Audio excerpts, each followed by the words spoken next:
One prophet stood alone on a mountain against hundreds of opponents and proposed a test that would settle the question. The story begins with a drought. Not a brief, dry season, a crisis. The fields were failing, the streams were disappearing, the land was becoming increasingly desperate for rain. The king of Israel was Ahab. He ruled the northern kingdom during the 9th century before Christ. The conflict between Elijah and Ahab was therefore not merely a disagreement between two individuals. It involved kingship, national identity, religious authority, and the question of who truly ruled Israel. Elijah was not presented as a king. He did not command an army. He did not possess a palace. He was a prophet. Obadiah, an official in Ahab's household, had secretly protected 100 prophets of the Lord from Jezebel's persecution.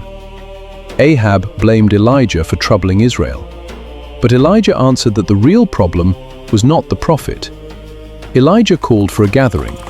Ahab was to bring the people of Israel to Mount Carmel, and with them would come the prophets of Baal. The location was Mount Carmel, a high ridge, the sea nearby, valleys stretching into the distance, and a nation gathered to witness a confrontation. How long will you go limping between two different opinions? 2 bulls would be prepared, 2 sacrifices, 2 altars, but no fire would be lit. Morning passed. The sun rose higher.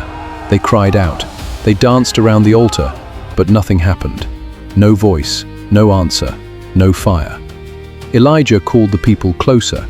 He repaired the altar of the Lord that had been broken down. And then Elijah did something that appeared completely irrational. He ordered water to be poured over the sacrifice. Not once, not twice, 3 times.